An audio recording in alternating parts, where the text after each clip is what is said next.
तो ये तो एक सांसद की सदस्यता रद्द हुई है, बाकी सबके भी रास्ते निकाल लिए जाएंगे।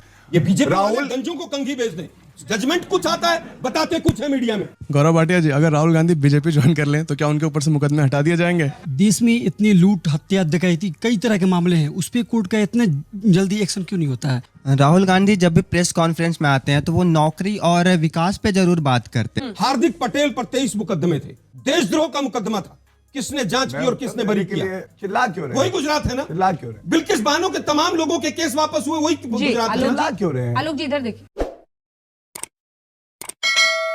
गौरव भाटिया जी, पूरा विपक्ष लामबंद हो रहा है, सब कह रहे हैं तानाशाह की एक तो आरोप लग रहा है सीधा सीधा आपकी सरकार पर। दूसरी तरफ आप देख रहे हैं कि ये पूरा मामला ऐसा प्रतीत हो रहा है कि 24 के लिए आप लोग राहुल गांधी को पिन डालो, कह रहे हैं भारत जोड़ो यात्रा से डर गए, आप चुनाव से डर गए, इसलिए राहुल को ऐसे डिस्क्वालीफाई कर रहे हैं। देखिए अंजना जी, सबसे पहले तो देश की न्यायपालिका को तानाशाह बुलाना मैं समझता हूं बिल्कुल ठीक बात नहीं। और राहुल गांधी वैसे अभी बेल पे बाहर है, जेल की सलाखों के पीछे जाने का अगर शौक है, चक्की पीसनी है, तो इस तरह के वक्तव्य देते रहें। मुझे ये यकीन है कि देश की न्यायपालिका ऐसे कंटेम्पचुअस स्टेटमेंट के लिए न केवल राहुल गांधी को बल्कि खड़गे जी को, पीएल पुनिया जी को, सबको जेल की सलाखों के पीछे भेजेगी और वो वहां चक्की पीसेंगे। आलोक जी, चाहे इंदिरा गांधी हो एक वक्त पर या फिर लालू प्रसाद यादव, जयललिता, दो विधायक इनके, जिसमें कुलदीप सेंगर भी है, 2 साल की सजा होगी तो फेट अकम्प्लाई है कि वो उसी समय से आपकी सदस्यता रद्द हो जाती है। फिर ऐसे में ये बवाल क्यों करना है? अगर कोर्ट के फैसले के खिलाफ है, आपकी पार्टी में इतने दिग्गज वकील हैं, सब फौरन कोर्ट से जाके स्टे ले। अभी एनसीपी की तरफ से बृजमोहन जी आए तो उन्होंने बताया कि 14 को 1 तारीख को उनके एक सांसद को सजा हुई थी 10 साल की, अगले दिन उन्होंने कोर्ट से स्टे ले लिया था। देखिए, मुझे लगता है कि ये लड़ाई स्टे की, कोर्ट की, वहां की नहीं है। ये लड़ाई है कि लाखों करोड़ रुपया जो एक व्यक्ति ने इस देश का लूटा, अगर उसके खिलाफ कोई भी आवाज उठाएगा तो ये तो एक सांसद की सदस्यता रद्द हुई है, बाकी सबके भी रास्ते निकाल लिए जाएंगे। ये तो अभी केवल मात्र एक ट्रेलर दिख रहा है। पहले तो दिखता था ईडी भेज दी, सीबीआई भेज दी, अब तो जो हो रहा है 1 महीने में सारे फैसले आएंगे और सबको जेल जाना पड़ेगा, ये भी नौबत आ सकती है। हम तमाम प्रक्रियाओं पर न्यायालय की जो है उसके ऊपर सवाल उठा रहे हैं और वो हमारा लोकतांत्रिक और संवैधानिक अधिकार है, इसीलिए अपील का रास्ता है। आपने कई एग्जाम्पल दिए अंजना जी, मैं पूछना चाहता हूं कौन सा एक भी एग्जाम्पल है कि सीजेएम की जो सबसे लोअर कोर्ट होती है न्यायालय, न्यायपालिका में, उसके बाद सेशन कोर्ट है, उसके बाद हाई कोर्ट है, एक एग्जाम्पल बताइए कि लोअर कोर्ट में इस तरह का मैटर आया हो और अगले दिन इस तरह से एक्शन ले लिया गया हो। दिक्कत यह है कि इस सरकार अडानी मामले में पूरी तरह से, जेपीसी के मामले में पूरी तरह से फंस चुकी है। क्या जनता को मुंह दिखाएगी ये सरकार? इतने प्रचंड बहुमत के बाद अपनी संसद को नहीं चला पा रही है सरकार। तमाम जो मुद्दे हैं उसके अंदर, जो 150 पेज से ज्यादा का जो एग्रीमेंट, जो जजमेंट आया है वहां पर, उसके अंदर तमाम सवालिया निशान है। जो कंप्लेनेंट है, जिनके लिए कहा गया, और वो भी प्रश्न के रूप में, स्टेटमेंट नहीं है, क्वेश्चन मार्क के साथ कहा गया, उनमें कंप्लेनेंट में कोई नहीं पहुंचा। और उसके बाद क्या होता है?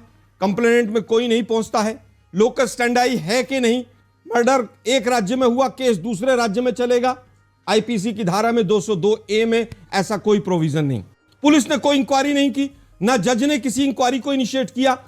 उल्टा यह हुआ कि 2019 का केस और 2022 आते आते 2022 में उस जज ने जब मना किया, पिछले वाले ने, कि मैं समन नहीं करूंगा राहुल गांधी को, जज का तबादला हुआ।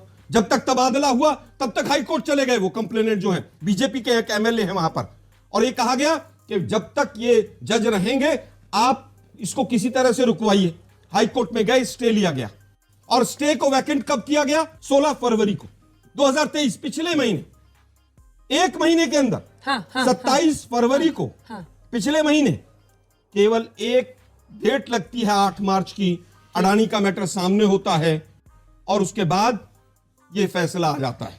मतलब आप कह रहे हैं कि कोर्ट ने मोदी सरकार के कहने पे काम किया है? मैंने नहीं कहा, मैंने कहा कि जो तमाम 1 महीने के अंदर जो प्रोसीडिंग्स है। आरोप क्या है? मेरा आरोप यह है कि कहीं ना कहीं इस मैटर में न्यायालय ने भी जल्दबाजी की है, न्यायालय ने जो प्रोसेस है उसको फॉलो नहीं किया है, और इसीलिए जिस जज ने सजा सुनाई वही जज उसी दिन, क्योंकि 2 साल की सजा थी, और वो भी 2 साल की जो सजा थी वो सेक्शन 500 में एक्सटेंडेड अप टू 2 इयर्स, में भी एक्सटेंडेड, लेकिन जो सबसे हाईएस्ट हो सकती थी वो सुना दी जज साहब ने तमाम सवालिया उत्तर दे निशान है इस प्रोसेस के ऊपर, और यही कारण है कि अपील का रास्ता है, हम अपील में भी जाएंगे। ये लड़ाई माननीय राहुल गांधी जी की नहीं है, ये लड़ाई कांग्रेस की नहीं है। अगर बैंकों का पैसा डुबोया जाता है, बैंकों का पैसा एक आदमी को दिया जाता है, ये देश की लड़ाई। ठीक है, एक बार राहुल गांधी का जो बयान था ये 2019 का, एक छोटा सा सवाल, इन सब के नाम, इन सब चोरों के नाम मोदी मोदी मोदी कैसे हैं? ललित मोदी, नरेंद्र मोदी, और अभी थोड़ा ढूंढेंगे तो और बहुत सारे मोदी निकलेंगे। इसमें प्रश्न कहाँ है आलोक जी? इसमें प्रश्न कहाँ है आलोक जी? क्या बोला तूने? जी, और अभी ढूंढेंगे तो और बहुत सारे मोदी निकलेंगे। नीरव मोदी घोटाला 14,000 करोड़, ललित मोदी घोटाला कई हजार करोड़, और अडानी घोटाला कई lakh crore. BJP OBC card खेल रही है, एक बनिए है, एक जैन है, फिर भी बीजेपी ओबीसी कार्ड खेल रही है। मतलब इस मुद्दे में भी जातिवाद को घुसा दिया। ठीक है, बीजेपी इस पर विशुद्ध आएंगे। राजनीति कर रही है और हम लड़ाई लड़ेंगे। जो अभी ये कहा जा रहा था कि ये जो प्रोसीजर अपनाया नहीं गया, जो डिसीजन सीजीएम ने लिया, तो it is very wise to be after the incident.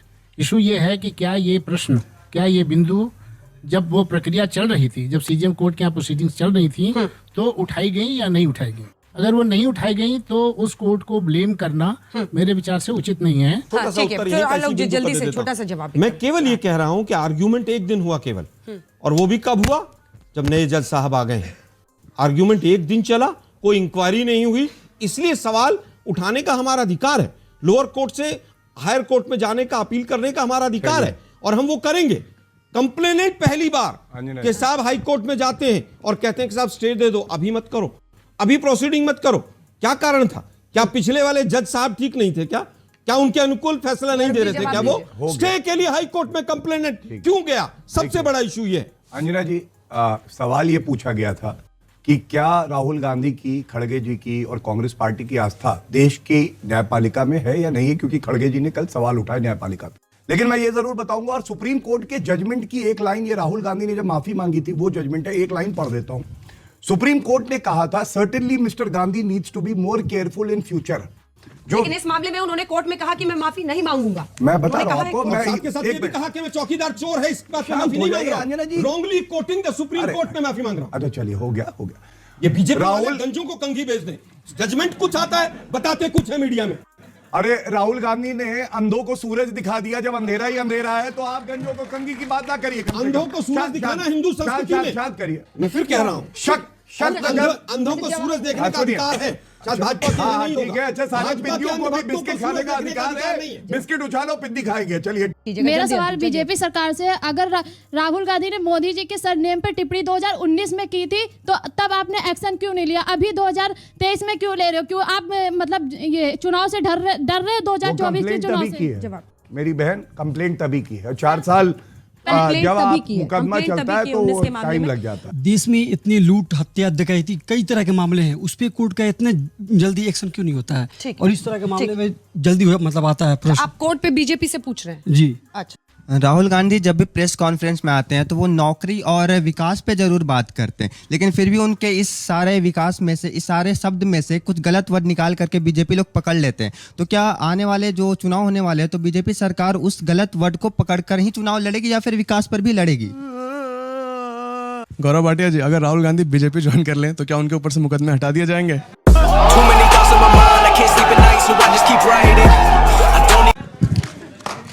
जवाब।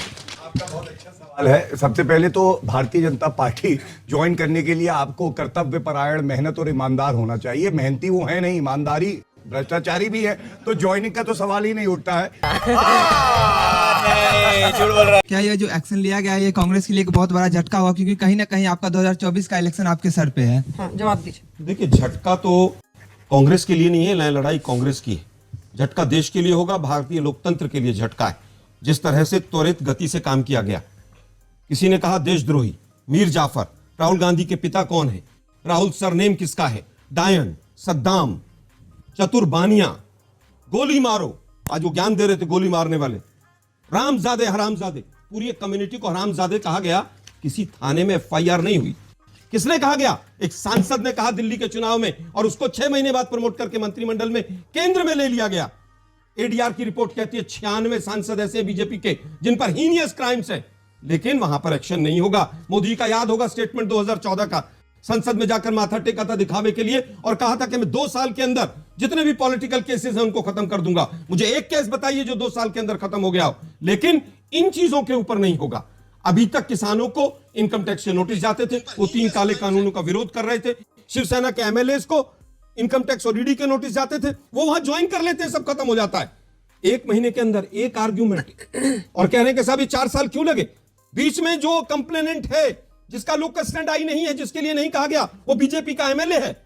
वो जो मोदी साहब है वहां के एमएलए, मैं कहता हूं कि उन्होंने जाकर हाई कोर्ट में कहा नहीं अभी रुक जाइए, अब इसने कर, उसके बाद हाई कोर्ट में। एक सेकंड सर, क्या कांग्रेस पार्टी को थोड़ी तेजी नहीं दिखानी चाहिए थी? मतलब आपको अभी तक समझ में नहीं आया कि लोग किस तेजी से काम करते हैं? नहीं, हमें समझ, देखिए हमें तो समझ आ रहा है कि किस लेवल तक जा सकते हैं, और हम आज भी लड़ाई लड़ रहे हैं, और आज भी हम देश की लड़ाई लड़ रहे हैं। स्टे लेने के लिए कोर्ट जाना चाहिए था। मीडिया हाउसेज और तमाम ईडी और इतने दिग्गज इनकम टैक्स के ऑफिसर्स भी आज इनके पेरोल पर काम कर रहे हैं, उनकी लड़ाई भी हम लड़ेंगे।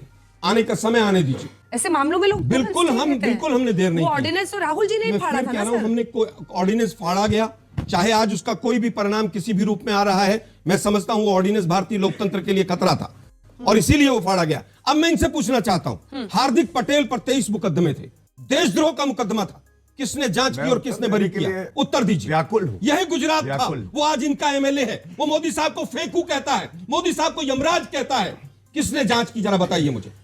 जवाब दीजिए। हाँ, देखिए सबसे पहले और सबको जानना है कि वो डिटर्जेंट कौन सा है सर।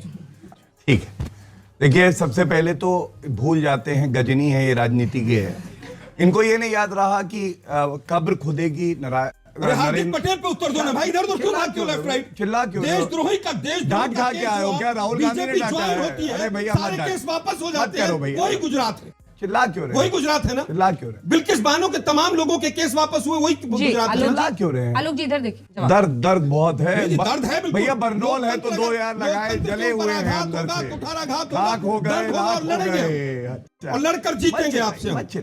मैं सिर्फ इतना कहूंगा, हम चुनाव कौन सी न्यायालय ने मुक्त किया उसको? आलोक जी, मिस्टर शर्मा बताइए न्यायालय की प्रक्रिया। मिस्टर शर्मा नहीं आप बताइए ना भाई, इतना बड़ा खाली आप ही बोलेंगे कि हम सब हट जाते हैं, फिर आप यहाँ बोलते रहिए। इतना बड़ा सवाल पूछ रहा हूँ, तो वही गुजरात है, देशद्रोह का मुकदमा एक व्यक्ति पर होता है, कौन सी न्यायालय ने उसको बरी किया? बताइए। जवाब देने दीजिएगा ना, आप थोड़ी बोल दीजिएगा। धन्यवाद। इसके बाद आ रही है। अभी ये पूछा गया किस मुद्दे पे चुनाव लड़ेंगे। राहुल गांधी को सजा हुई है, उन्होंने कानून से वो ऊपर नहीं है, ना गांधी परिवार है, और क्या हिम्मत नहीं है भैया। हार्दिक पटेल का इटली भाग के जाते हैं राहुल गांधी हर महीने, और हिम्मत हम में नहीं है। अरे वायनाड से चुनाव लड़े, अमेठी हार गए, हिम्मत राहुल गांधी में नहीं है। हार्दिक पटेल को देशद्रोह के मुकदमे में कौन से न्यायालय ने मुक्त किया? उत्तर दीजिए। अरे मैं बता देता हूँ, आप क्रिमिनल प्रोसीजर कोड पढ़िएगा। कोड बता दीजिए ना, शांत हो जाइए भैया, शांत। अहमदाबाद की थी, गांधीनगर की थी, सूरत की थी, बड़ौदा की, बताइए जरा कौन सी कोर्ट थी वो? अंजना जी ऐसे थोड़ी ना कोई चर्चा हो सकती है, बताइए। नहीं, वो इटली जाते हैं जब आप नहीं बोलती। अच्छा, अभी आप कह रहे थे कि ये डर जाते, हमने कहा डर के। बारी है जवाब देने की, बोलने दीजिएगा दूसरों को, या आप ही बोलिएगा। जब कोविड का संकट आया तो ये कह रहे थे वैक्सीन मत लगाना, और 220 करोड़ वैक्सीन जो लगाई वो नरेंद्र मोदी जी ने सुरक्षा कवच दिए। और वो शांत शांत शांत शांत शांत भैया, शांत, दर्द बहुत बढ़ गया है, फट जाओगे। गलत चीज पर सुनिए, दूसरा मुद्दा यह है 80 करोड़ भारतीयों को 2 साल तक राशन देना, और मुद्दा यह है, अंत करूंगा कह के, जो पाकिस्तान कश्मीर मांगता था आज कह रहा है 1 रोटी दे दो, मैं भीख मांग रहा हूं। ये है नरेंद्र मोदी जी देश के प्रधानमंत्री। साला हिंदुस्तान में जब तक सलीमा है लोग चुतिया बनते रहेंगे। अब बताइए मैं क्या करूंगा? एक बहुत सिंपल सी टिप आपके साथ शेयर करती हूँ। अपने हाथ को इस तरीके से रखिए। If you look at this from your side, आपका लेफ्ट हैंड आपको बी के जैसे दिखेगा और राइट हैंड आपको डी के जैसे दिखेगा। B and D. B for थोड़ी मदद रखिए। वे मैं तेरा मन पर